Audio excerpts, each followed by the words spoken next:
Queria contar para vocês a história, como o professor Brito bem mencionou, dessa tentativa de criar um novo modelo de se fazer pesquisa no Brasil.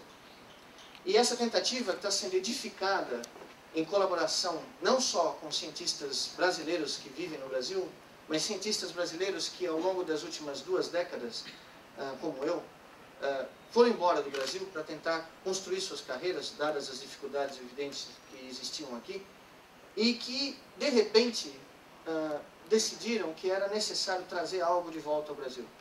Trazer algum tipo de contribuição e, de certa maneira, claramente no meu caso, pagar o crédito que a sociedade brasileira nos deu de nos educar e nos permitir galgar sonhos até então tidos como impossíveis.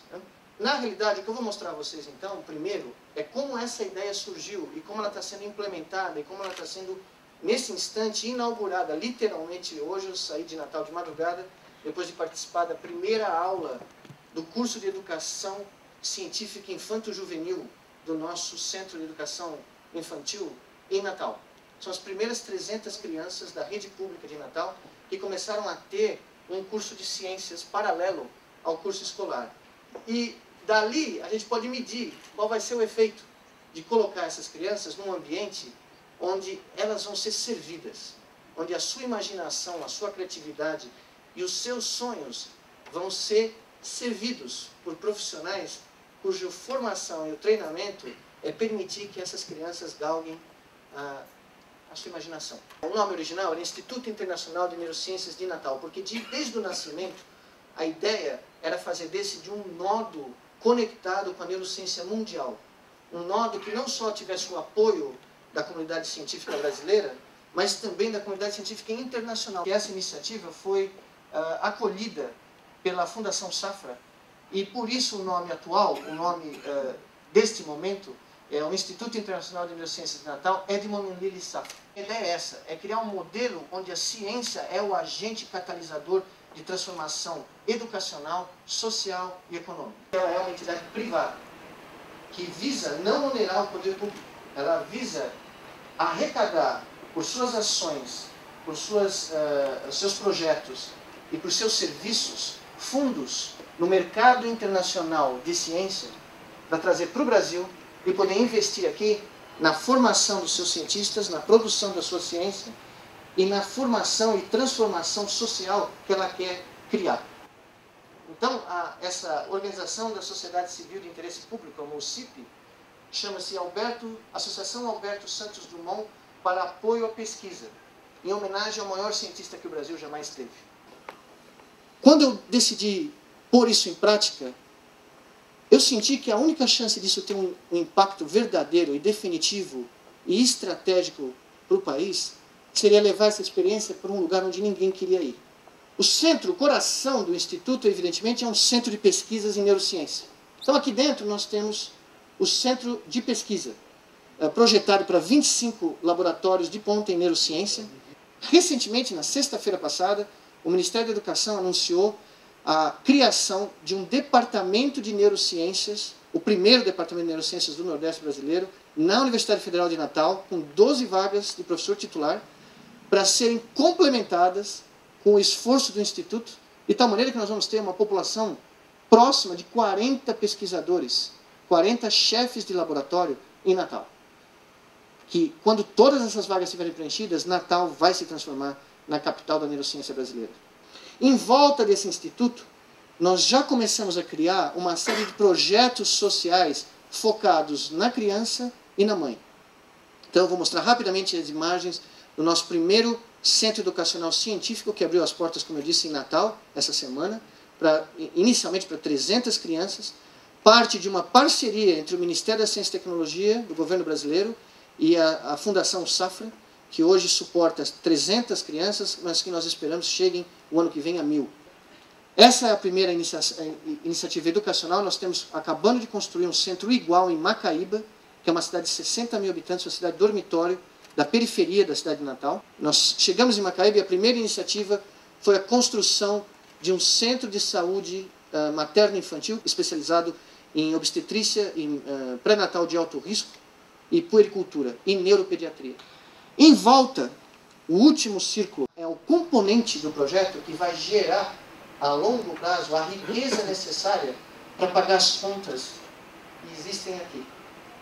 Então, nós começamos a atrair para Natal empresas que militam hoje no mundo na chamada indústria do cérebro, que é a área da biotecnologia, da biomedicina, que visa produzir terapias e produtos voltados à neurociência. Aqui foi onde nós chegamos. Esse é o campus de Macaíba.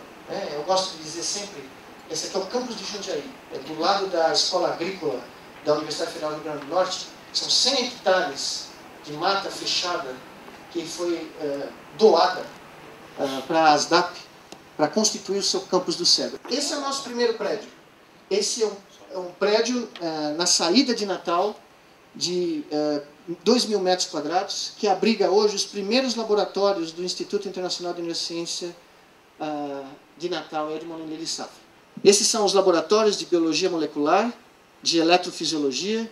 Nós começamos agora um laboratório de transgênicos, que eu vou mostrar os nossos camundongos transgênicos que estão vindo de avião de Miami para Natal. E aqui o que eu queria mostrar a vocês, antes de falar um pouquinho de ciência, eu queria só mostrar duas imagens do Centro de Saúde Anita Garibaldi, que foi construído com recursos do Ministério da Saúde em parceria com o Hospital Sírio-Libanês de São Paulo. Esse é a escola, o prédio da escola Alfredo Monteverdi para a educação científica infantil.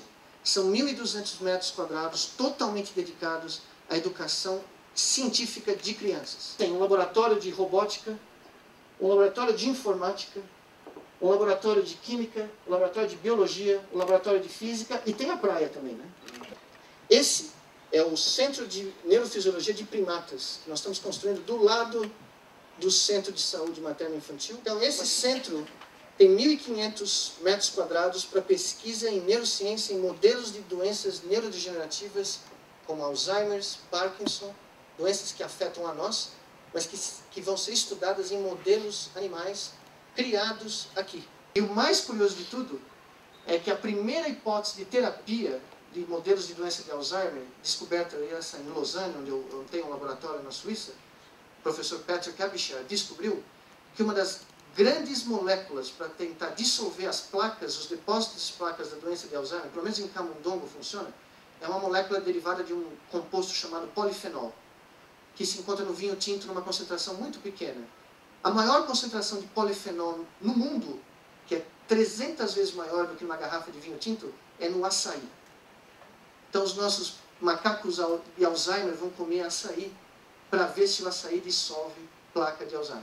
Se dissolver placa de Alzheimer, o instituto está pago. Várias gerações dele estão pagas, né? Esse é o Centro Educacional de Macaíba, que é voltado para a mesma educação científica, inclusão digital, para adolescentes, do lado do Centro de Primatas. Ou seja, essas crianças vão andar num ambiente frequentado pelos maiores neurocientistas do mundo. E esse departamento vai fazer parte desse campus, do campus do cérebro. Nós planejamos, então, criar um parque de neurotecnologia e algo que eu adoro falar sem saber absolutamente nada, que é o futuro do Nordeste, na minha opinião, e o futuro do Brasil, que é a nova geração da agroenergia. Esse vai ser o pórtico de entrada do campus do cérebro. Esse é o nosso 14 bis. Eu pedi ao nosso arquiteto, o professor José Galbinski, de Brasília, que tentasse desenhar, pôr em concreto e tijolo, o que seria o 14 bis do nosso século. 100 anos depois daquele, né? Exatamente 100 anos depois. Por quê? Porque eu quero que todas as manhãs as crianças de Macaíba atravessem o pórtico pensando qual é o sonho de cada uma delas. Sabendo, acima de tudo, que o sonho de cada uma delas é realizável, é possível. Porque não há ninguém que as impeça de realizá-lo. Se elas quiserem, não há nada que as impeça de voar. E voar não para ser cientista, não. Não temos ambição nenhuma de só formar cientistas. Nós temos a ambição de formar cidadãos que queiram mudar o Brasil. E esse modelo pode sair daqui e ser mais um legado, né? Além do gol de placa, gol de bicicleta, né? da cultura brasileira para o mundo. E é essa a nossa ambição. Não é pequena, mas é o sonho que vale a pena. Na minha avó também dizia uma outra coisa. Sonhar pequeno e sonhar grande é o mesmo tempo. Então, se você vai perder o tempo sonhando, é melhor sonhar grande, porque se você chegar perto de fazer o sonho grande, passa de longe o que você faria realizando o sonho pequeno.